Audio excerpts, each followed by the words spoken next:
면역력이 왜 중요한지 말 안 해도 다들 아시죠? 저는 몇 년째 환신을 꾸준히 먹고 있는데 면역력만큼은 걱정 안 합니다.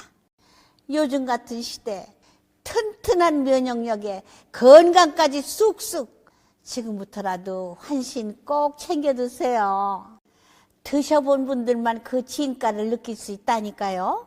이제 면역력은 환신에 맡기고 건강하고 즐거운 인생 누리자고요. 요즘 부쩍 면역력이 걱정이세요? 면역력을 팍팍 튼튼하게 챙기고 싶으세요? 부담 없이 전화해서 지금 바로 상담 받아보세요. 저희가 멸콩 TV에 예, 출연하게 됐습니다. 예. 특별한 이유가 웰컴 TV를 지난번에 한번 나왔었고요. 그 이후로 인연을 좀 갖고 있다가 이번에 새롭게 네. 웰컴 TV에 출연하게 됐습니다. 네, 김준 선생님과 함께. 저희는 시민단체 길의 대표 민경훈님이시고요. 저는 시민단체 길 이사 김유진입니다. 그리고 사실 솔직하게 말씀을 해보시죠. 출연하게 된 계기를 왜 이렇게 멋지게 포장하세요? 아, 그러면 뭐요? 예. 제가 그 인연을 맺는 것 중에 하나가 요 환신이라는 이 건강식품을 먹었어요. 하도 한 몇 달 전에 피곤해서 어떻게 우연히 알게 돼서 환신이라는 사장님과 통화가 돼가지고 알게 됐는데 이거 생각보다 좋습니다. 그래서 예. 계속 출연을 고사하시다가 약 양육심에 때문에. 나오게 됐다는 예, 그래서 오늘 저희는 이제 뭐 매일매일 보면은 항상 시사 관련한 뉴스들이 많고 그런 프로그램들 너무 많아가지고 예. 저희가 이제 고민을 했어요. 어떤 내용을 하면 좋을까. 물론 뭐 많은 분들이 여기서 이제 민 대표님의 어떤 스마트함과 저의 참신함이 쌍욕 그런 것 때문에 이제 고민을 하다가 어쨌든 민경호 대표님 가장 주특기가 아무래도 좌파들의 이 민낯을 밝혀주시는 게 가장 주특기라서 그런 내용 중심으로 조금 앞으로 준비를 해볼까 생각을 하고 혹시 다른 제안이 있으시면 좀 해주시면 제가 참고해서 하도록 하겠습니다. 그리고 이제 제가 여기 좌파타파라고 있는데 어제 잠깐 생각을 했거든요. 단신보기 막 이런 건 어떨까 싶었어요. 단신보기? 이제 민 대표님이 단신이기도 한데, 예, 그것도 있는데, 네. 그것보다는 지금 제가 어제 이제 뉴스들을 쭉 보다 보니까 되게 중요한 기사들이 단신처럼 묻혀버리는 게 꽤 있더라고요. 그래서 일단 오늘 저희가 준비한 게 민중민주당, 그죠? 민중민주당 관련해서 최근에 국가보안법 위반으로 압수수색에 들어갔는데, 사실 그걸 잘 모르세요. 왜냐하면 너무 짧게 지나갔고 또 역사교과서 관련해서 지금 역사교과서에 자유민주주의, 민주주의가 자유민주주의로 바뀌었다고 해서 그게 한동안 뉴스에 조금 나왔는데 그 이면에 또 되게 많은 일들이 있고 당장 내일부터 민주당 역사교과서 관련해서 또 이제 제2탄 친일 논쟁 2탄을 시작할 걸로 보이더라고요. 그래서 그런 어떻게 보면 되게 중요한 우리 사회의 중요한 일이고 앞으로 폭풍의 눈이 될 수 있는데 태풍의 눈이 될 수 있는데 좀 놓치고 지나가신 내용들을 중심으로 해서 저희가 조금 심도 깊게 얘기를 해보도록 하겠습니다. 그래서 오늘 첫 번째로는 일단 민중민주당 당사 관련해서 그러니까 압수수색 관련해서 얘기를 좀 해보려고 하는데요. 8월 30일이었어요. 경찰이 민중민주당 당사 전국에 있는 당사를 다 압수수색을 했거든요. 근데 그 혐의가 국가보안법 7조 위반이에요. 근데 그 국가보안 7조가 뭘까요? 굉장히 중요한 게 지금 그러니까 옛날에 2010년대 간첩들이 있었잖아요. 자주통일민중전이랄지 민주노총이랄지 이런 간첩들이 있었는데 그거는 주로 국정원이 한 거예요. 이번에는 경찰청이 한 겁니다. 그러니까 국정원은 주로 뭘 다루냐면 회합통신을 다루거든요. 그러니까 국가보안법 위반 사범 중에서 북한 공작원을 만나서 무언가를 하고 그걸 회합통신이라고 하고 목적 수행이라고 해서 기밀 누설을 한다거나 뭐 잠입 탈출을 한다거나 이런 것들을 하는 거고요. 그런 사건들이 쭉 있었고 이번에는 경찰청이 그러니까 아무래도 대공수사권이 이관됐기 때문에 해외 사업 그러니까 회합통신은 해외랑 관련되니까 해외 문제는 좀 건드리기가 좀 어려웠던 것 같고 경찰청이 주로 그러니까 국가보안법 7조 네, 7조 위반이더라고요. 예, 고무 찬양이거나, 그러니까 북한과 관련된 찬양 글을 쓴다거나, 연설을 한다거나, 이적 단체를 만든다거나, 제작 배포를 한다거나 이런 이적 표현물. 예, 이적 표현물의 제작 배포 같은 걸 하는 거죠. 그러니까 이번 사건은 좀 이따 다시 얘기하겠지만 국정원이 주도했던 회합통신 단속 국면에서 경찰청이 주도한 고무찬양 이적단체 국면으로 이동했다. 그 신호탄과 같은 거라고 생각합니다. 아, 그러면 그 전에 민주노총이나 청중환천도 사건 같은 경우는 그 국정원 중심으로 해서 회합통신이 있는 거잖아요. 해외에서 북한 공작원을 만나서 지령을 수령했던 과정이라면은 이번에 민중민주당 압수수색은 경찰청에서 그럼 조금 오랫동안 수사를 해온 이적 표현물과 고무찬양 관련한 거라는 거죠? 예. 아, 그렇구나. 그럼 민중민주당을 잘 모르세요. 예. 이게 그리고 또 많은 뉴스에서는 민중당이라고 많이 이제 줄여서 나오는데 민중당은 좀 다른 당이잖아요. 예. 그래서 민중민주당에 대해서 좀 설명을 해주셔야 될 것 같아요. 민중민주당을 먼저 그 제가 준비한 화면을 보시면 그 민중민주당의 활동을 좀 보고를 드릴 텐데 압수수색이 됐고요. 한 장 넘겨주시면 넘겨주세요. 네. 아, 허정희님 감사합니다. 아, 지금 네. 지금도 이제 볼 수 있을 거로 보이는데 미 대사관 앞에서 3,000일 정도. 그러니까요. 3,000일이면 거의 10년에 가까운 정도로 저런 2016년에 창당이 됐어요. 예. 그러면 창당 이후 지금까지 하루도 빠짐없이 됐다고 봐야 돼요. 예. 뭐 2,900일, 뭐 3,000일 정도 하는데 주로 이제 어떤 거를 하냐면 윤석열 타도, 파쇼 탄압 분쇄, 윤석열 타도 이런 거를 하는데 저기가 보라색 좀 짙은 보라색이 그 민중민주당의 그 당 색깔인가 봐요. 당색이구나. 그러니까 저 옷을 입고 하는 것은 옛날에 정의당이 보라색이었잖아요. 예, 그거랑 관계가 있을까요? 그거랑은 별 상관없을 것 같은데. 그 다음에 두 번째는 그러니까 그 집회를 하는데 대진년 계통 아이들은 좀 발랄하게 춤도 추고 막 이러잖아요. 여기는 일부러 엄숙하게 굉장히 장엄하게 연설을 같은 거를 해요. 그래서 미군 철거, 파쇼탄압, 윤석열 타도 이런 것들을 했다. 그리고 지금도 그렇게 볼 수 있다. 지금 민중민주당의 활동 상황을 좀 보고를 드리는 건데 또 한 장 넘겨주시면 한 장 더 넘겨주세요. 다음 사진인 거죠? 다음 사진. 예, 이거는 자료를 조금 더 찾았으면 좋겠는데 찾아봤더니 다 지워져 있어요. 그래서 이미? 네. 2015년에 그러니까 박근혜 대통령 당시에 이 민중민주당 쪽에서 굉장히 정세를 비관적으로 보고 있었던 모양입니다. 그래서 연쇄적으로 기억하시는 분은 기억하실 텐데 연쇄적으로 미 대사관에 진입해서 각종 시비를 합니다. 미 대사관 진입 투쟁들을 지금 하는 건데. 정청래 의원이랑 친한가요? 정청래 의원이랑 아는 분들이 좀 있는데 저 가운데 있는 여자분이 이미숙 씨라고 저도 좀 아는 분이고. 좀 이따 계속 사진을 계속 보여주세요. 두 번째 지금 왼쪽에 그 머리 모자 쓰신 분 왼쪽에 보면 아까 그 사진 그대로 보여주세요. 이상훈 씨라는 분인데 이번에 그러니까 압수수색 과정에서 이름이 간혹 거론되는데 탄적은 가지고 미국은 또 하나 그 피켓 들고 있는 분? 예, 그분은 이미숙 씨고 그다음에 그 뒤에 모자 쓰신 분 왼쪽에 있거든요. 그래서 제가 일선에서 활동할 때 좀 알던 사람들이에요. 코리아 연대 보통 그랬죠. 한 장을 넘겨주시면 그 코리아 연대가 그 조덕원 씨 있는 그 단체 아닌가요? 맞습니다.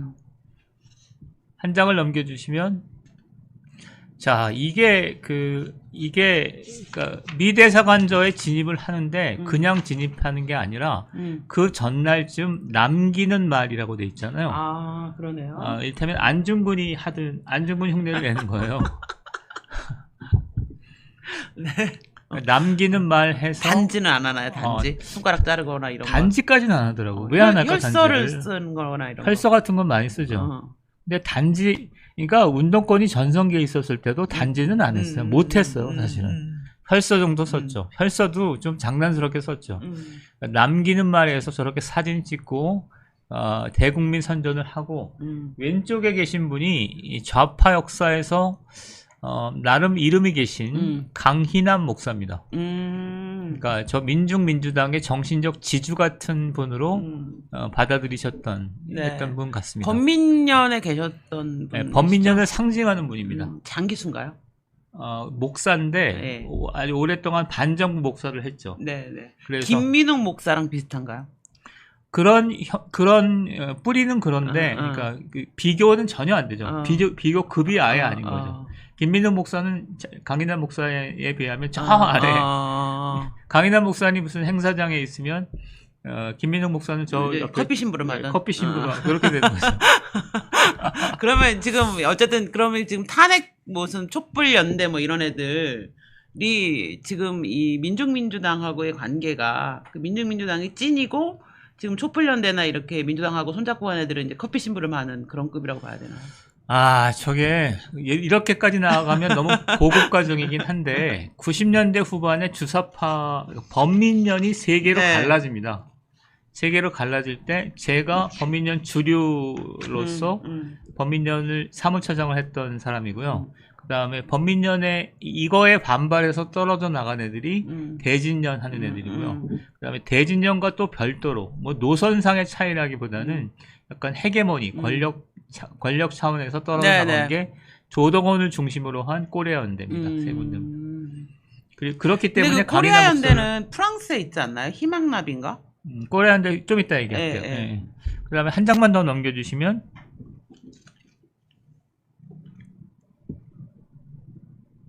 한 장을 더 넘겨주세요. 그 밑에 그 경찰하고 싸우는 거? 경찰하고 싸우는 거. 그러니까 저렇게 이미숙 씨가 그 남기는 말을 남겨놓고. 이미숙 씨는 어떤 분이에요? 저 오른쪽에 그 양반은 그냥 그냥 주사파 평회원인데 여기서는 뭐 이미숙 씨는 별로 이렇게 관심을 안 가져도 되는 분이고.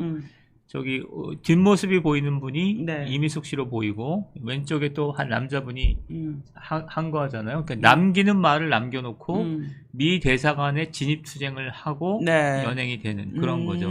그리고 그것을 이제 어떤 남기는 말로 남겨서 각종 선전 자료로 쓰고 그런 식의 투쟁들을 2015년경에 집중적으로 했습니다. 그러니까 유서 쓰듯이 거창하게 그렇죠. 문구를 써놓고 진입을 어차피 못할 건데 경찰하고 붙으면서 이제 진입을 하려는 이제 그 코스프레를 좀 하고 그렇죠? 그런 다음에 돌아온 다음에 우리가 이제 이런 투쟁을 했다 이렇게 하면서 선전전을 한다는 거죠. 그렇죠. 그다음에 한 장 더 넘겨주시면. 한 장만 더 넘겨주세요. 네.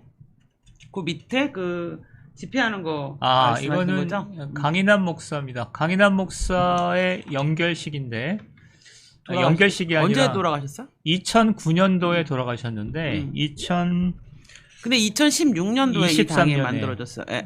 그러면 추모제를 하는 건가 추모제를 하는 건데 그 강인한 목사가 좌파 역사에서는 굉장히 중요한 인물입니다. 그러니까 범민련을 상징했던 이름이기 때문에 그 다음에 두 번째는 강인한 반제 반파쇼 정신계승 윤석열 타도 미군 철거. 지금 제가 얘기하고자 하는 것은 민중민주당의 정신 상태 그 다음에 활동 양상들을 보여주는 거잖아요. 그러니까 강인한 목사를 존경하고 추모하고 추모의 구호로 뭘 채택했냐면 반제 반파쇼 정신 계승하고 윤석열 타도 미군 철거. 미군 철거라는 말을 들어보셨나요? 네. 보통 미군 철수라고 하죠. 아니 근데 미군 철거가로 90년대부터 바뀌었어요. 철수로는 안 된다. 우리가 포크레인으로 들어서 버리자 막 이런. 미군만 철수하는 게 아니라 미군의 시설까지도 철거시키자. 그러니까 그 포크레인으로 주한미군 자체를 미군 기지를 드러내자 이런 의미로 되게 90년대 노래를 보면 다 미군 철거가예요. 그러니까 우리는 80년대는 보통 미군 철수라고 그랬는데 북한에서 미군 철거라는 걸 가끔가다 걸었어. 그래서 미군 철거는 그러니까 이 친구들이 뭐냐면 가능하면 북한스러운 북한 흉내를 내는 거야. 그리고 연설을 할 때도 이제 엄숙하게 하는 거는 평양방송 흉내를 내는 거라고 나는 봐요. 그러니까 주사파 중에서도 가장 극좌파에 해당되는. 근데 이제 철수랑 철거를 좀 비교를 하면요, 철수는 스스로 알아서 나가는 거잖아요. 근데 철거민 생각해 보세요. 철거는 우리가 들어가서 강제로 드러내는 거잖아요. 그러니까 철수와 철거는 자발성, 철수는 미구나 알아서 나가 이런 뜻이라면, 철거는 우리가 들어가서 너네 그냥 드러낼 거야. 철거민 할 때 그런 철거처럼 강제성을 더 띠고 폭력적인 게 더 좀 많은 거죠. 네. 그런 심오한 뜻이 있었구나. 네. 철수. 네. 오케이. 또 하나 넘겨주시면. 네. 그 다음이 요건가요? 예. 그거 전에. 네. 한 장만 더 넘겨주시면. 그 목사님 사진 있는 거 말씀하시고, 그 네. 밑에 사진 쭉, 보여주시면, 요거요. 이거죠. 강인한 목사님 뭐 같은 건데, 결국은 강인한 목사님을 상징하는 그런 걸 달았다 이런 얘기고요. 네.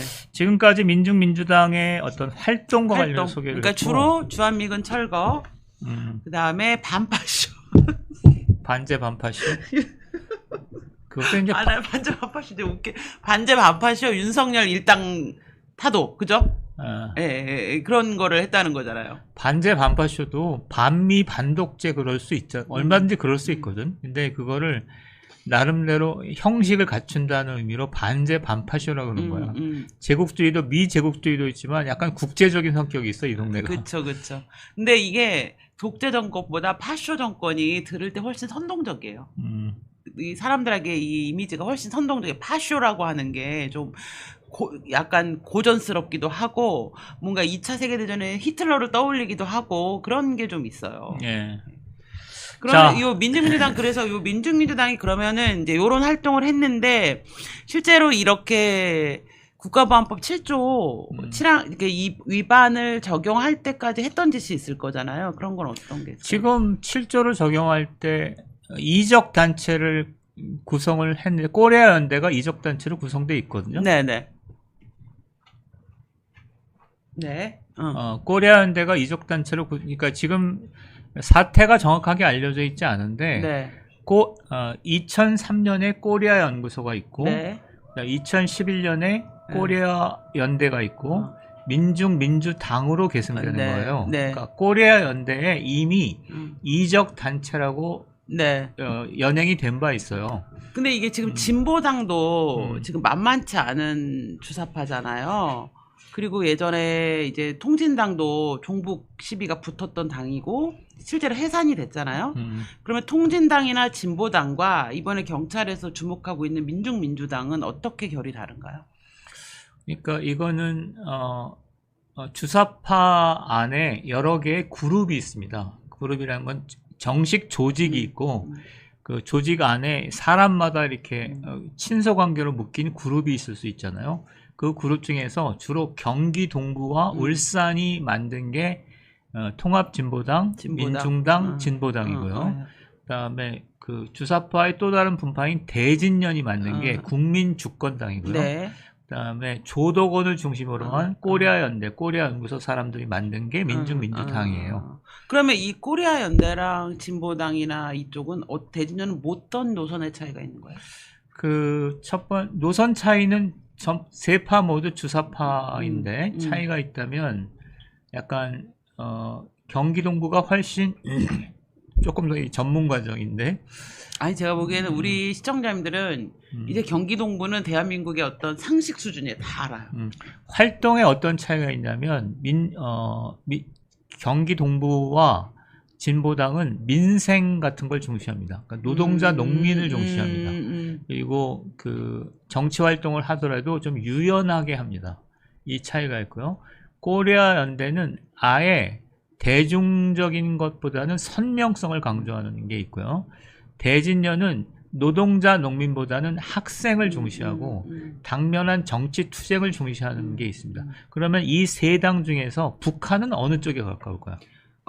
진보당. 네, 진보당에 가깝습니다. 그리고 진보당 간첩단 사건한테 지령문을 내려보낸 걸 보면 진보당을 키워라 대신 민중민주당이나 국민주권당 하고는 얼씬하지 마라. 걔네들은 주체 사항을 믿고 따르기는 하지만 대중성이 부족하기 때문에 믿음직한 남쪽의 진보 정당으로 성장하는 데는 부족함이 있다. 이렇게 평가합니다. 그러면 민 대표님이 늘 얘기하는 북한도 부담스러운 찐 주사파들, 북한보다 더 빨간 찐 주사파들이 지금 이 코리아연대 민중민주당이라고 봐야 되겠네요. 근데 이 민중민주당이나 코리아연대에 있는 사람들은 나름 굉장히 이제 그 어떤 수령님에 대한 충성심 뭐 이런 게 되게 중요한 분들이잖아요. 근데 북한에서 이제 그렇게 하지 말라는데도 불구하고 저렇게 빨갛게 더 원색적으로 활동하는 이유는 뭘까요? 거기서부터는 그러니까 거기서부터는 노선과 정책이라기보다는 인생과 관련된 얽힌 문제가 아닐까? 자기가 살아왔던 인생을 부정하는 거잖아요. 그러니까 부정하는 거를 감당할 수 없는 거거나 아니면 정신적으로 그걸 할 수 없는 상태이거나 지금 지금 그거는 경기 동북까지를 포함해서 다 그렇거든요. 북한이 작년에 적대적 두국간으로 또 돈 다음에 심지어 진보당에 대해서도 진보당 너희들은 집권할 가능성이 없다. 따라서 진보당이 연방제 통일의 주체가 될 수 없다라고 얘기를 했거든요. 그럼에도 진보당 사람들은 계속 가는 거거든요. 그러니까 진보당이 그럴진데 코리아연대나 그러니까 민중민주당이나 국민주권당 사람들은 더 그럴 거다. 이렇게 보죠. 아니 박예숙님이 김정은은 얼마나 짜증날까요? 짜증나죠. 근데 여기 이 김삼석 있잖아요. 말을 안 들어요. 윤미향 김삼석이 민중민주당 라인이라고 봐야 되는 거 아닌가요? 경기 동부 쪽에 가깝죠. 근데 경기 동부나 다시 코리아연대나 인적으로 보면 도끼인 객끼이라서. 근데 그 평화나비에 대해 설명 좀 잠깐 해주실래요? 희망나비. 이게 뭐냐 하면 정대협이 대학생들을 모아서 프랑스에 여행을 가거든요. 그래서 위안부 관련 시위를 해요. 여기까지는 어떻게 보면 정상적인 대학생 운동이라고 볼 수 있겠죠. 그런데 이거를 조직했던 윤미향 씨와 조덕원 씨가 관계가 있는 걸로 보입니다. 인적 관계가. 조덕원 씨는 지금 프랑스에 있는 건가요? 네, 프랑스에 있죠. 프랑스에서 그러니까 그리고 이 희망나비가 프랑스를 학생들을 모집하고 여행을 할 때 여행사가 조덕원 씨가 관장하는 여행사예요.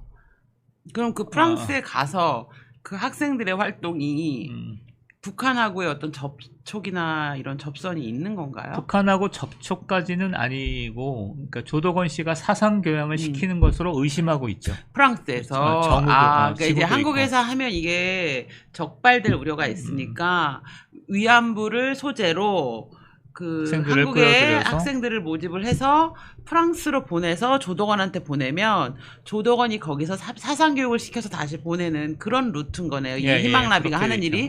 근데 이 희망나비랑 코리아연대가 관계가 있는 거잖아요.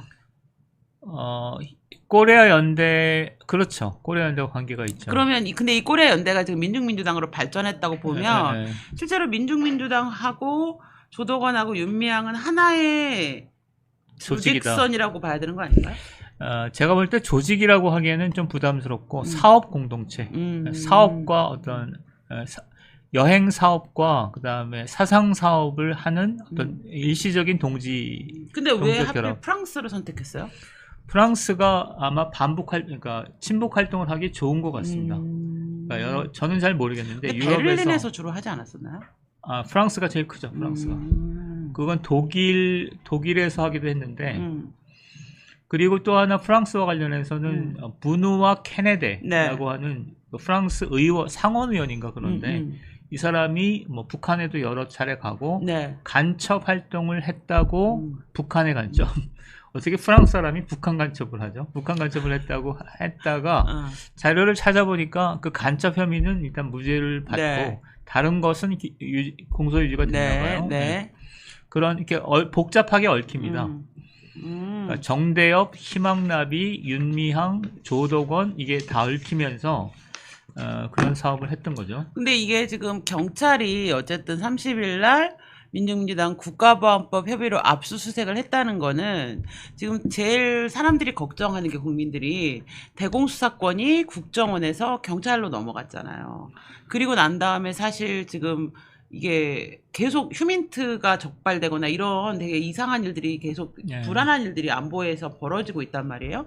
근데 어쨌든 경찰이 이렇게 민중민주당에 대해서 이적단체, 아니, 그러니까 이적 표현물, 고무찬양 혐의를 적용해서 압수수색을 진행했다는 거는 어쨌든 경찰이 대공수사에 있어서 국정원만큼은 아니지만 일정 정도 움직이겠다 이런 신호탄으로 봐야 되는 건가요? 저는 그렇게 봅니다. 따라서 우리가 우려했던 것처럼 대공수사권이 경찰로 넘어가면서 개점 휴업 상태가 아니겠느냐라고 생각을 했는데 서울경찰청의 이번 수사를 통해 볼 때 적어도 7조에 관한 한 그러니까 이적단체 고무찬양에 관한 한 수사를 하겠다라는 의사표시로 보입니다. 근데 지금 문재인 정부 때 제일 문제가 뭐였냐면 실제로 그 대진영 같은 경우는 위대하신 김정은 위원장 찬양대회를 했어요. 그리고 그거를 유튜브에 버젓이 공지를 했어요. 그리고 뭐 아까 말한 그 한호석이나 최재형 목사가 하는 아리랑 뉴스 TV인가 뭐 거기 뉴스인가 거기 보면은 거기도 최재형 목사만 해도 너무나 노골적으로 김정은 위원장 수해를 극복하신 위대한 지도자 김정은 막 이런 식의 글과 예전에 김정일이 썼던 논문들을 조금 제목만 바꿔가지고 게재를 한다든지 하면서 사실은 뭐 이게 북한 조선중앙통신인지 이 남한에서 운영하는 건지 알 수가 없을 수준의 굉장히 심한 이적 표현과 고무찬양을 했단 말이에요. 근데 이게 전혀 수사가 안 됐었거든요.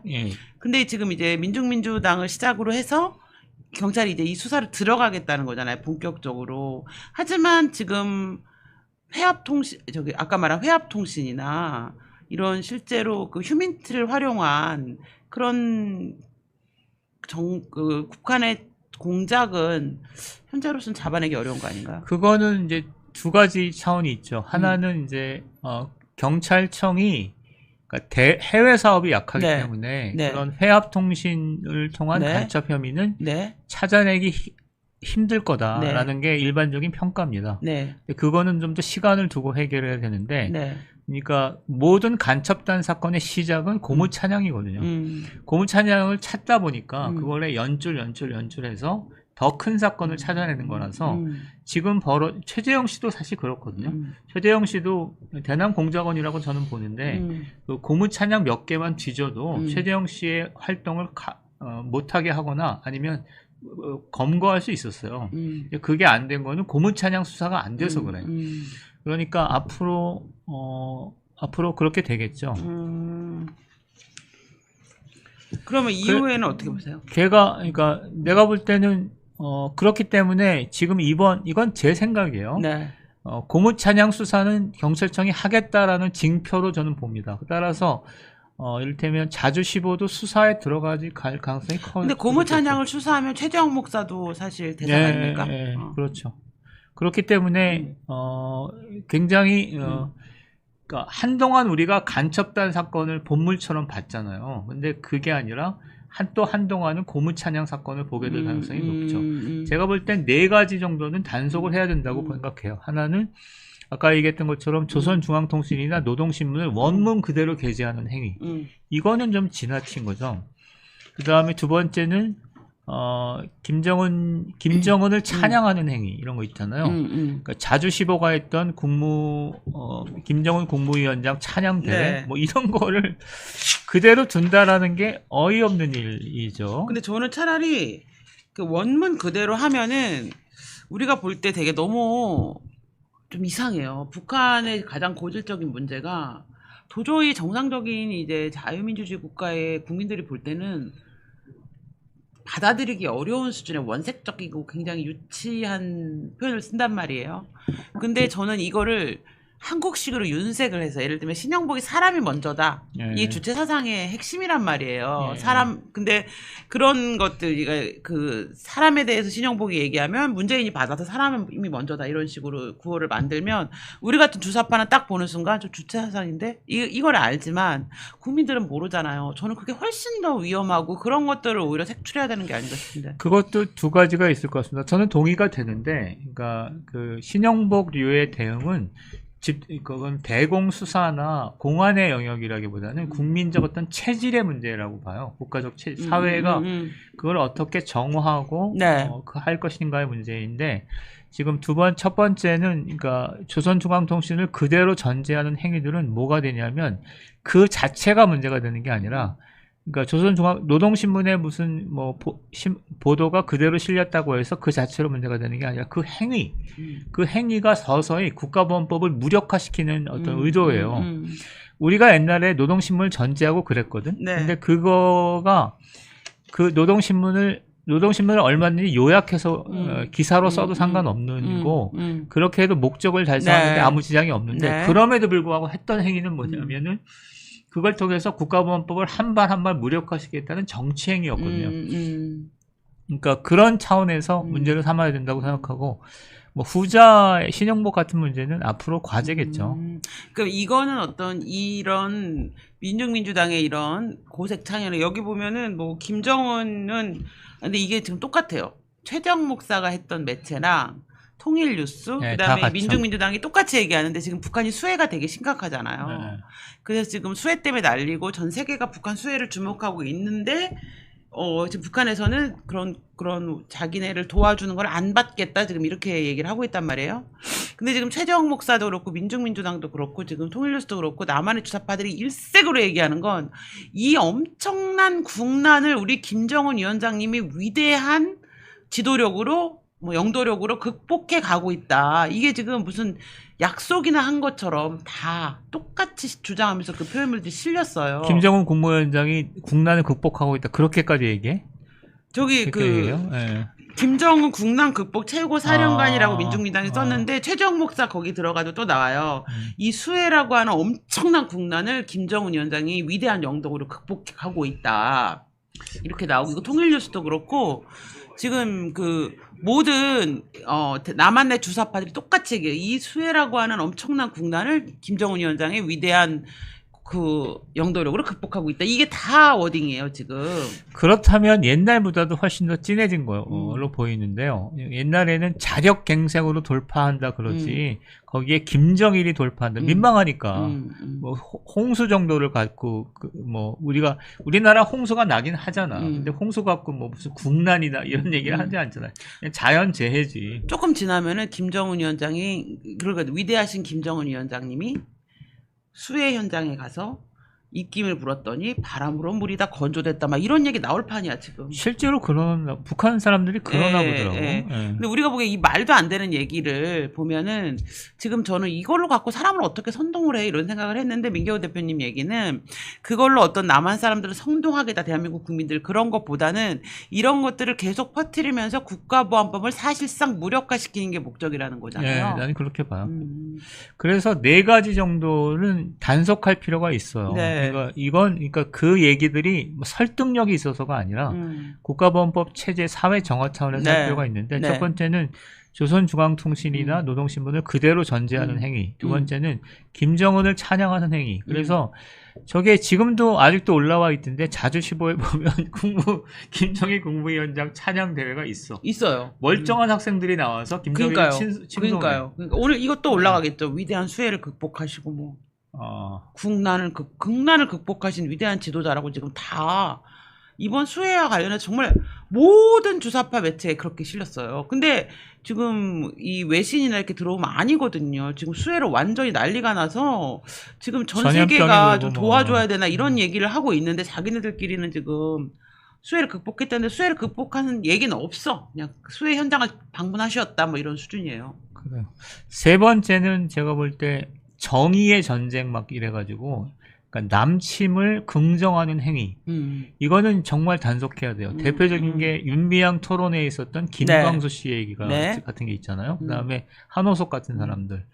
그러니까 그래도 우리가 어디까지는 용인할 수 있는 거냐면 연방제 통일 이런 거는 어쨌든 평화적으로 한다라는 뉘앙스가 있으니까 그쵸. 그런 건 받아들일 수 있는데 어떻게 북한이 남한을 공격해서 비평화적으로 한다는 거 이런 건 받아들일 수 없는 거죠. 단속해야죠. 이따가 이제 시간이 되면 오늘 하거나 금요일에 하겠지만 그 역사교과서 지금 개정안이 나와가지고 그런데 지금 역사교과서 개정안과 관련해서 많은 분들이 이제 자세히 잘 모르시는데 이제 민주당의 김준혁 우리 예. 경조를 사랑하시고 이대에 대해서 뭐 입에 담기 힘든 얘기를 하신 그 김준혁 과바리맨께서 이 문제와 관련해서 지금 제일 앞장서서 싸우고 예. 계시거든요. 근데 김준혁 이제 그래서 뭐를 얘기를 하냐면은 6.25와 관련해서 그 지금 제일 쟤네 이제 민주당이 문제 제기를 하는 게 한국학력평가원에서 나온 교과서예요.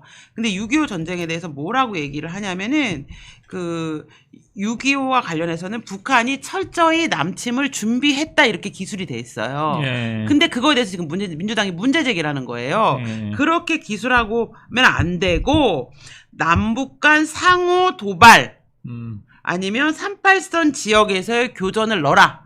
그래서 그 브루스 커미스가 얘기했던 38선 부근에서 계속적인 서로 간의 도발이 있어갖고 사실상 누가 먼저 남침을 했는지 북침을 했는지 알 수 없다. 이런 식의 그 얘기를 교과서에 기술하라는 게 민주당 주장이에요 지금. 예, 그게 사실 그 적이죠 뭐.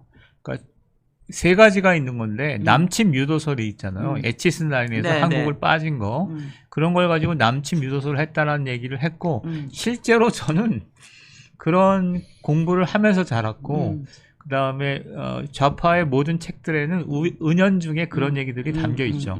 두 번째가 브루스 커밍스가 했던 그 한국전쟁의 기원. 한국전쟁의 기원에 보면 지주 소작관과의 연장선에서 이미 남북한은 내전 상태였다.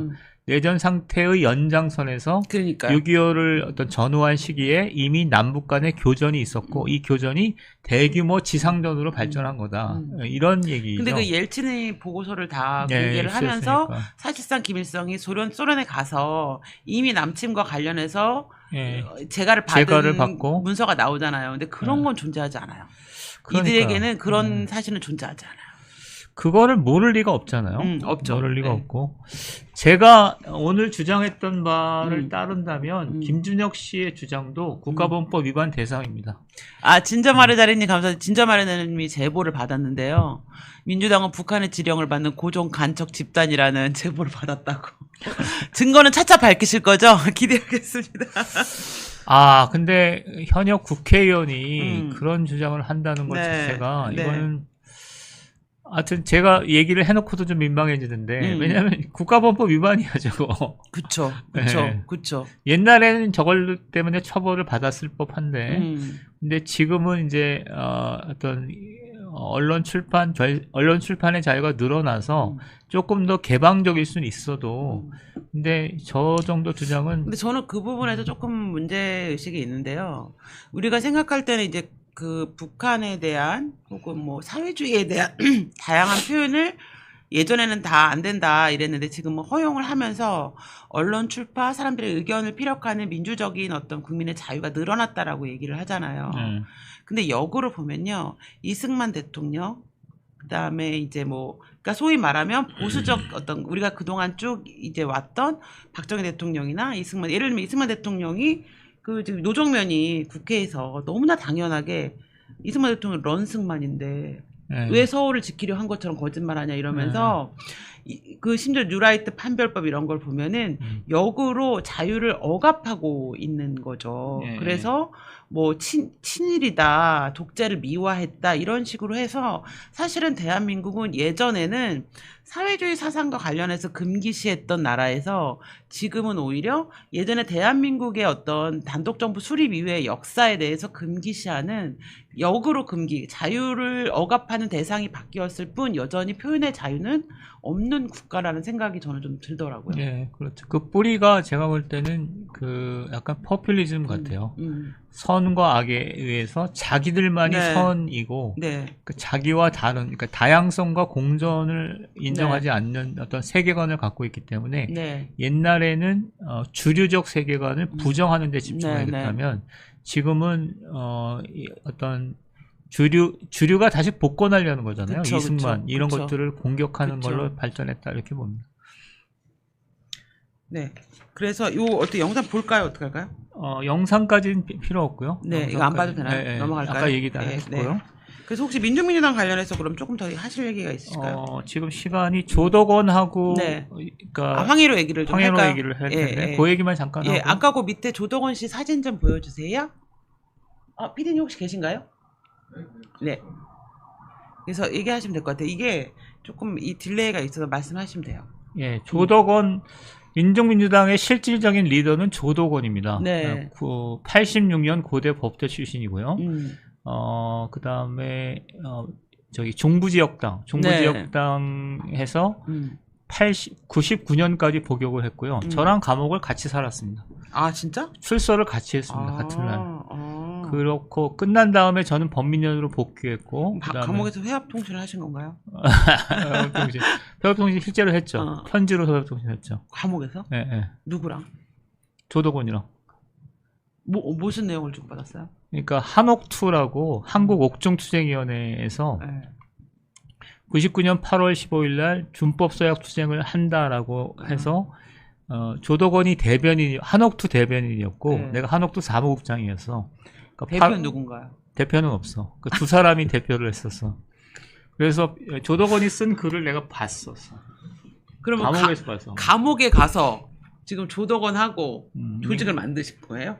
한옥투라는 조직을 만들었죠. 그랬어요? 그래서 근데 그 친구는 이제 그러고 나서 아까 얘기했던 꼬레아 연구소, 꼬레아 연구소, 네. 꼬레아 연대, 그다음 민중민주당 같은 거를 만드는 거고요. 네. 그다음에 사진을 한 장 보여주시면 그 밑에 사진을 보여주시면 사진을 보여드리겠습니다. 황혜로 사진 말씀하시는 아니요, 거죠? 조덕원 사진이 있어요. 아, 네. 조덕원 씨 얼굴. 예, 여기 있네요. 저게 좀 유명한 사건이죠. 윤미향이네요? 윤미향도 있죠. 우리 윤미향님은 어디 가나 참 튀는 외모세요. 맨 오른쪽에 있는 사람이 조덕원이고요. 네, 가운데 있는 사람이 부누아 케네데. 부누아 케네데? 부누아 케네데. 어렵습니다. 네. 그 어느 나라 사람이에요? 프랑스 사람이고 프랑스 네. 아까 상원 의원. 프랑스 간첩. 아까 말씀하신. 이건 프랑스에서 찍은 사진이잖아요. 외국인들이 쭉 보이잖아요. 네. 그리고 앞에 윤미향 씨고 네. 위안부 할머니가 한 분 네, 있잖아요. 네. 추정컨대 네. 프랑스에 가서 희망나비 회원들이 행사를 하고 네. 그 행사 기념사진으로 남은 것 같아요. 네. 그러니까 이 사진의 위치로 보면 조덕원 씨가 굉장히 중요한 위치에 있잖아요. 그러니까 조덕원, 윤미향, 케네데, 그다음에 위안부 할머니 이 연결고리가 있다라는 걸. 근데 위안부 할머니는 사실 이게 북한하고 이렇게 연결되는 어떤 그런 거라는 걸 모르고 갔겠죠. 그냥 뭐 위안부의 참상을 알리기 위해서 가신 거잖아요. 그러면 윤미향 전 의원이 사실 그냥 그러면 위안부 할머니를 앵벌이 시켜서 돈을 뜯었다. 이거를 넘어서서 위안부 할머니를 앞장 세워서 뒤로 북한하고 어떤 공작을 했다고 보는 것도 타당하지 않나요? 그렇죠. 그렇죠. 윤미향 씨는 뭐 이권 사업보다는 제가 볼 때 친북 사업이 훨씬 더 많이 했던. 그 윤미향 씨 남편도 만만치 않잖아요. 이 희망나비랑 관계가 없나요? 희망나비랑 관계 있습니다. 그러니까 희망나비가 했던 행사를 김삼석 씨가 하는 수원 시민신문에서 많이 보도를 해줬죠. 그다음에 이건 연결고리가 잘 밝혀지지 않았지만 윤미향 씨의 4급 보좌관 조모모 씨가 이제 또 간첩 혐의를 갖고 뭐 내사를 받거나 뭐 그랬죠. 그래서 중요한 사진이고요. 한 장만 더 넘겨주시면 그 밑에 사진은 황혜로 씨 나오는 거죠? 황혜로 씨 사진인데요. 황혜로 씨도 제가 잘 압니다. 네. 황혜로 씨는 옛날에 전대협 때 북한 갔던 친구죠? 99년도에 북한을 밀입국했던 사람이고요. 그다음에 황혜로 씨가 가운데 사진이죠. 그러니까 김정일 2011년에 김정일이 죽었을 때 그때 조문을 간 사진이고요. 조문을 가서 저 황혜로구나 조문하는 사람이. 그리고 조문에 국가적으로 나라의 허락 받고 간 거예요? 그냥 간 거예요? 통일부 허락 안 받고 그냥 간 거죠? 그렇지. 황혜로 지금 어디 살아요? 황혜로 프랑스에 살아. 황혜로랑 조덕원이랑 부부야, 부부. 그러니까 황선이랑 윤기진이랑 같이 살고. 이들은 국적이 같네요. 마음의 국적이 다. 그렇죠. 북조선인민민주주의공화국의 국적을 두신 분들이. 저 황혜로가 민중민주당에 지금 있어요? 그러니까 민주당에 있다고 봐야죠. 그러니까 뭐 당원인지는 모르겠지만 민주당 소속인 건 분명하죠. 조덕원 씨랑 지금 부부 관계고 그다음에 활동을 같이 했으니까. 그렇구나.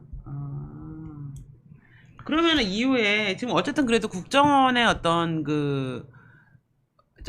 수사권이 네. 경찰로 넘어간 거에 대해서 되게 우려가 많은데 이렇게 이제 경찰이 움직인다면 조금 지켜봐도 되는 건가요? 아니 그럼에도 불구하고 여전히 국정원의 수사가 부활돼야 된다고 보시는 건가요? 저는 결정적인 게 해외 파트가 없는 게, 그러니까 저렇게 프랑스에서 난리를 치니까. 네, 그것도 그렇고 간첩단 사건 보면 대부분 캄보디아 하노이 막 이렇잖아요. 네.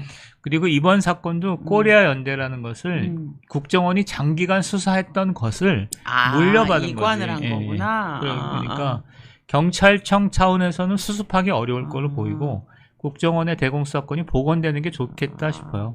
근데 그런 문제가 있겠네요. 이 민중민주당도 보면 결국 코리아연대라는 거 희망랍이 이렇게 해서 사실상 여기서는 외화되는 어떤 이적 표현물 문제만 있지 회합통신이나 지령은 프랑스나 외국에서 수령했을 확률이 높고 그렇죠. 그때 민주노총 간첩단 사건도 보면 캄보디아나 외국에서 대부분 다 수령을 했잖아요. 제3세계를 통해서 제3국가를 통해서.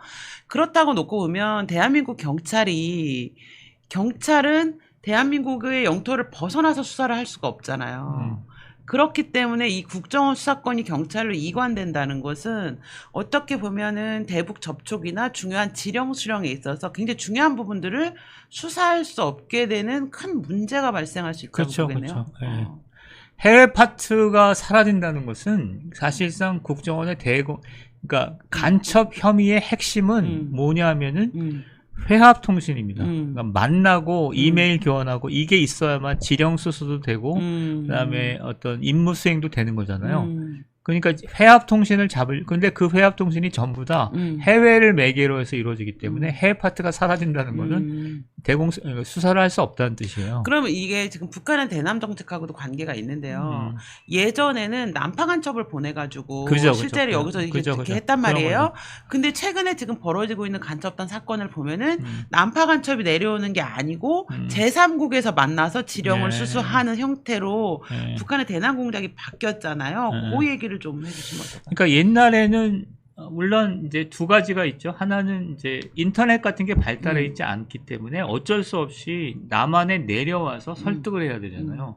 그러니까 잠수정을 타고 뭐 제주까지 와서 신분 세탁을 하고 와서도 언어가 문제니까 언어 교육도 하고 막 그래서 무진장 돈이 가는 거예요. 한국말을 가르쳐야 되는구나. 아니면 그 보이스피싱처럼 고객님 당황하셨어요. 그렇죠.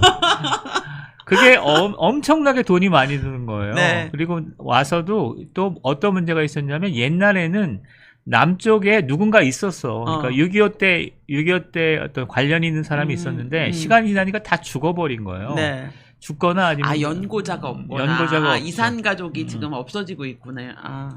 그러니까 80년대에 북한에서도 그러니까 한 번도 남한에 가보지 않은 신세대를 공작원으로 하죠. 이게 대표적인 게 김동식 씨예요. 부여간첩단 사건이 김동식 씨고, 그 다음에 내려왔을 때 아무런 연고가 없으니까 관련이 없는 사람을 설득해야 돼. 그게 김영환 같은 사람이 북한에 연고가 없으니까 설득을 해야 되잖아. 그러니까 무슨 권총 내놓고 당원증 내놓고 김일성 배지 내놓고 이러면 설득을 하는데 그걸로도 잘 안 통하니까 방송을 활용한 거예요. 방송. 한민전. 이렇게 됐는데 90년대 중반이 되니까 인터넷이 있고 내가 볼 때 아주 컸던 게 해외여행 자유화. 해외여행 자유화. 그 다음에 남북 교류 활성화가 이루어지니까 굳이 그럴 필요가 뭐가 있어. 해외여행, 그러니까 남쪽 사람들이 해외여행에 자주 가잖아요. 그러니까 자주 갈 수 있잖아요. 그러니까 캄보디아나 베트남에 이런 데 자유 가서 적당히 하는 게 있고 그 다음에 결정적으로 중요한 거는 재미교포. 재미교포. 최재형 한우석. 재미교포의 활용 가치가 너무나 높아져 버린 거야. 옛날에는 신세대 공작원일 때 그런 게 아니었단 말이야. 그리고 만약에 우리나라에서 최재형 목사 같은 경우는 지금 막 뒤져보면은 빼박이에요. 회합 아니 고무찬양은 빼박이야. 고무찬양, 회합통신 막 수시로 접촉하고 지령 수레기 수레까지도 제가 보기엔 뒤져보면 나올 것도 같은데 진짜 미국 국적자잖아요. 그럼 한국에서 처벌이 안 되나요? 그게 안 되죠. 추방을 하거나 뭐 그런 정도죠. 근데 명백한 증거가 있거나 정확하게 잘 모르겠는데 근데 잘 안 돼. 수사를 못 하잖아요. 버젓이 한호석 같은 사람들 문제가 있는데 기껏 국정원에서 한 조치가 뭐냐면 국내 입국 금지 정도를 했다고. 아, 이구양님 감사합니다. 아, 그렇구나. 근데 그런 게 있을 수도 있잖아요. 해외에서 만날 수도 있지만 옛날에 깐수 교수나 이렇게 보면 외국인을 교육시켜서 근데 우리나라가 이제 어쨌든 지금 현재 보면 얼마 전에 필리핀 가정부들이 대거 입국을 했어요. 그래서 외국인 노동자의 비율이 되게 높아지면서 어쨌든 간에 이민 정책을 지금은 쓰지 않으면 제가 아까도 이제 사적인 데서 말씀드렸지만 출산율도 문제지만 사망률이 증가하는 거. 나이를 그러니까 베이비 붐 세들이 많이 죽으니까 그게 인구 감소에 어쩔 수 없기 때문에 사실 출산율이 장려할 수 있지만 사망률은 막을 수가 없으니까 외국 인구 감소는 어쩔 수 없고 그래서 해외 유입이 당연한다라고 보면 사실 그런 제3세계에 있는 제3국에 있는 사람들 교육시켜서 보내죠. 아까 저 이구와 어쩌고 분우와 케네디 같은 사람들. 근데 그렇게 하기에는 돈이 없어. 북한이. 네, 돈이 없기 때문에 그거는 아주 예외적인 경우로 할 것 같아. 그러니까 두 가지로 바뀌었거든. 하나는 지금 1년의 해외 공작들이 저렴한 가격에 할 수 있었기 때문에 했던 조치이고 주로 이제 어렸을 때 해킹을 하거나 아니면 임무가 명확한 거 이한영을 암살해라 뭐 이런 거 이외에는 그러니까 옛날과 같은 대규모 간첩단 사건을 보낼 만한 능력이 없어. 그러니까 근데 조선족이 지금 현재 유입되는 상황으로 봤을 때는 조선족은 중국에서 북한하고 상시로 이야기하고 사실 조선족의 말투에 대해서 우리가 경계심이 없잖아요. 그것까지는 내가 판단하기는 어려울 수 있겠네. 그러니까 조선족을 활용한 또는 필리핀 가사도우미를 활용한 대남 공작이 있을 수도 있겠죠. 없다라고 볼 수는 없겠지. 그래서 제가 보기에는 오히려 그렇기 때문에 그 이민 정책 있잖아요. 이민청을 수립하고 이민 정책을 해서 이민을 들어오는 사람에 대한 어떤 사상이나 이런 인적 관계를 철저하게 조사하는 게 좀 필요한 게 아닌가 이런 생각이 좀 들긴 하네요. 네, 그럴 수 있겠습니다. 네, 독일 같은 경우는 이제 그렇게 이제 유럽은 이민자에 대해서 열려 있잖아요. 근데 시민권을 안 주는데 영주권은 잘 주거든요. 근데 한국 사람들이나 이렇게 자유민주주의 국가에서 온 사람들은 영주권을 잘 줘요. 근데 중국이나 이런 소련이나 러시아나 이렇게 체제가 다른 데서 오는 사람들에 대해서는 영주권을 함부로 주지 않고 일정한 교육을 이수해서 이 사람이 독일의 어떤 시스템과 민주주의 체계에 대해서 동의 정도가 높은가를 확인한 후에 영주권을 주더라고요. 그래서 우리나라도 조선족이나 중국 사람이나 러시아 사람이나 이런 사람들이 들어올 때는 어떤 그런 정책 이 사람이 실제로 자유민주주의를 충분히 이해하고 있는가에 대한 사상적 검증을 조금 하는 절차가 필요하지 않나 싶어요. 그거는 대남 공작 사업뿐만 아니라 앞으로 대규모로 앞으로 있게 될 이민 정책의 사회 정책 차원에서도 해야 될 것 같은데. 근데 이제 되게 보면은 이런 문제들이 계속 일어나고 있고 간첩단 사건이 벌어지고 있고 재미교포가 사실 검머외잖아요. 머리 검은 외국인이잖아요. 근데 북한하고 남북을 왔다 갔다 하면서 솔직히 말하면 용산에까지 막 거의 들어갈 지경, 막 이런 지경까지 사실 어떻게 보면 되게 중요한 안보의 축이 무너지고 뚫렸단 말이에요. 그리고 이제 또 외국인 정책도 대해서도 지금 이게 이민 정책이 안보를 위협하는 정도가 되면 안 되기 때문에 이런 대책들을 마련을 해야 되는데 우리 국회가 이런 데 관심이 없는 것 같아요. 관심이 없죠. 관심이 없는 정도가 아니라 아까 김준혁 씨 발언 같은 거는 굉장히 경악할 만한 얘기죠. 그러니까 6.25 전쟁 얘기는 완전히 다 밝혀진 얘기인데 옐진 저거 그걸 통해서 다 밝혀진 얘기인데 그거를 국회의원이 오히려 그 공세를 취하는 어떤 도구로 썼다? 그건 뭐 황당한 거죠. 그렇죠. 그런 상황이니까 문제가 있는. 그러면 경찰이 지금 이번에 민중민주당 사건을 이후에 이제 아까 말한 희망나비까지 해서 해외에 있는 공작원까지 이것으로 확대해 나가지 못한다면 사실 이 수사는 한계가 명확하고 국정원의 대공수 사건 이양이 가지고 온 참극이라고 봐야 되겠네요. 나는 참극, 그러니까 일단 목표가 그러니까 대외망까지를 하는 것은 좀 오버 같아. 그런 목표까지는 너무 무망하고 지금 당장 남쪽에서 활용하고 있는 일련의 세력들, 특히 자주시보의 국무위원장 찬양 뭐 이런 거랄지, 그 다음에 남침을 정의의 전쟁으로 하는 거랄지, 그런 거는 내가 대한민국 사람으로서 용납이 잘 안 돼. 그런 거라도 단속을 하는 차원에서 저는 굉장히 긍정적인 상황으로 봤어요.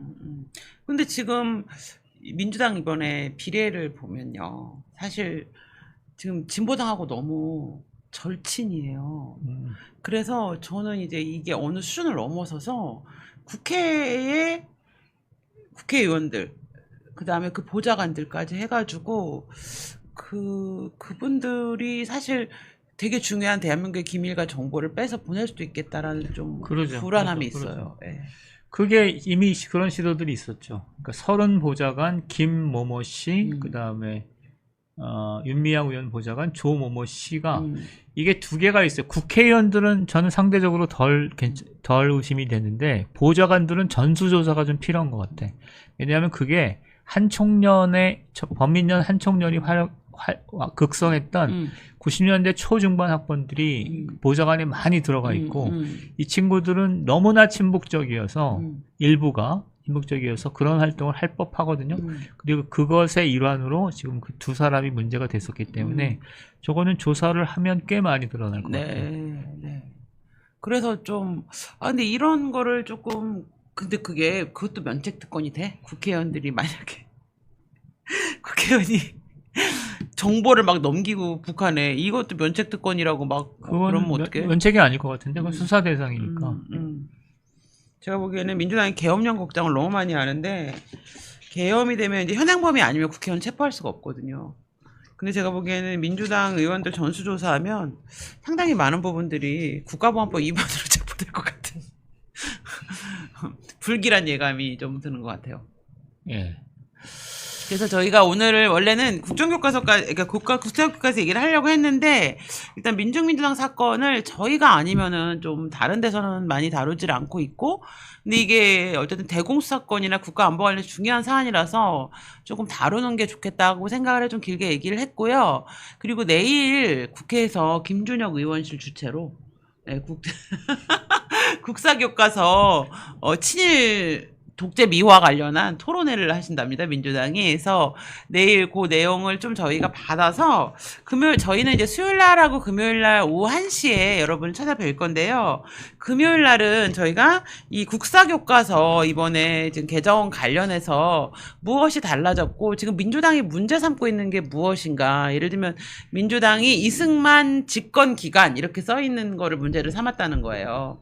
이승만 대통령 집권 기간이라는 표현을 문제를 삼아서 이승만 대통령 독재 기관이라고 바꾸라고 했다는 거예요. 근데 그건 어이없는 해프닝 아니야? 아니 그게 지금 민주당 입장이에요 지금. 가람님 감사합니다. 아니 제가 이거 보는데 그냥 웃음이 나요. 얘네 미쳤나 이런 수준이에요. 이 돌았구나. 제가 이제 그 기사만 쭉 봤는데 미쳤구나 이렇게 하고 그 다음에 이제 광복 후 우리 역사에 영향을 미친 인물 7인에서 이승만 대통령을 이제 거기에 넣은 거예요. 그래서 그것도 건국 대통령이라 넣은 것도 아니고요. 남한 단독 정부를 수립했다 이거를 넣었거든요. 그랬더니 이제 민주당 얘기는 분단을 미화했다는 거예요. 단독 정부라는 건 오히려 분단을 미화한 게 아니라 반대 방향에서 한 거 아닌가? 그래서 이거는 이게 초대 대통령이 이게 이승만 그러니까 민주당 쪽 그러니까 정교조 쪽 교사들은 이거는 한반도 분단을 찬성하는 건데 이걸 왜 싫었냐고 막 화를 냈다는 거예요.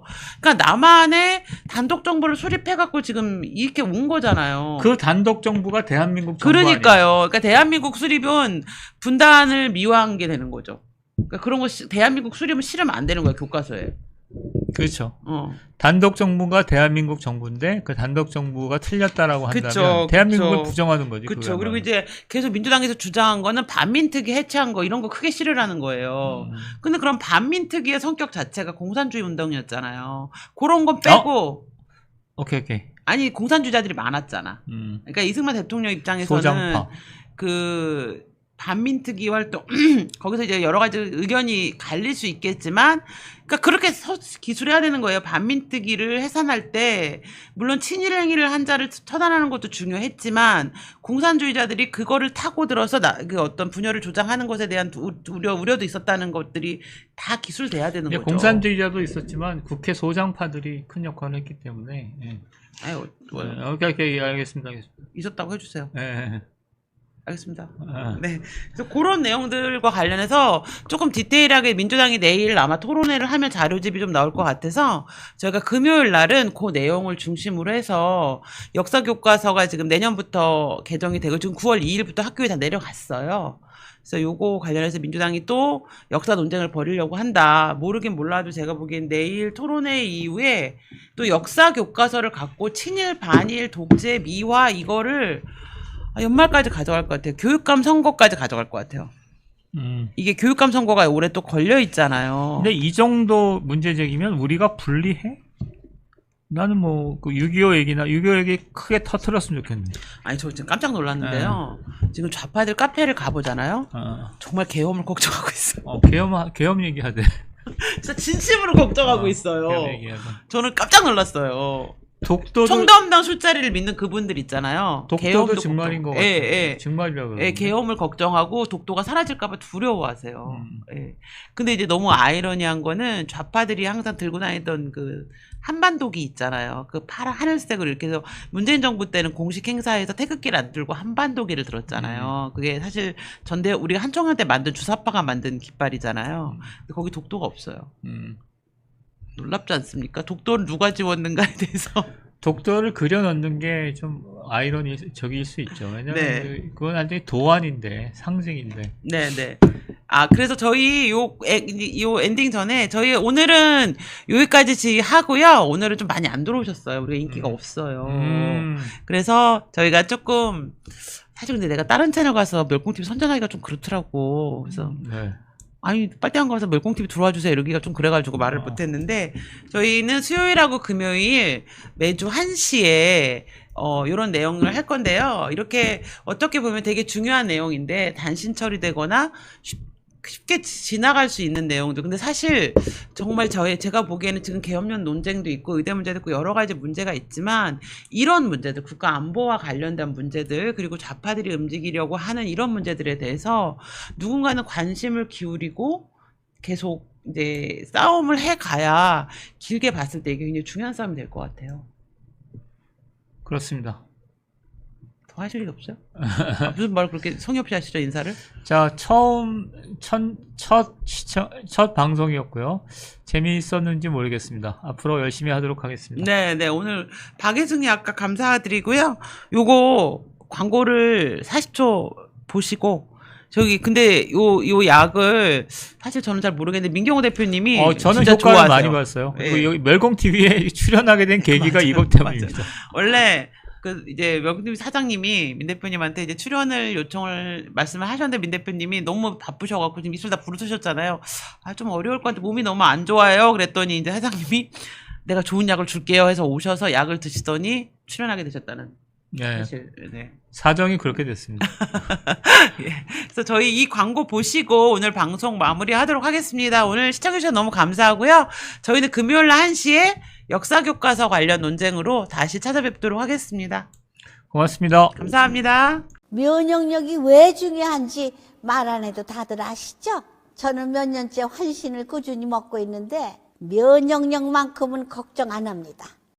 요즘 같은 시대 튼튼한 면역력에 건강까지 쑥쑥 지금부터라도 환신 꼭 챙겨 드세요. 드셔본 분들만 그 진가를 느낄 수 있다니까요. 이제 면역력은 환신에 맡기고 건강하고 즐거운 인생 누리자고요. 요즘 부쩍 면역력이 걱정이세요? 면역력을 팍팍 튼튼하게 챙기고 싶으세요? 부담 없이 전화해서 지금 바로 상담 받아보세요.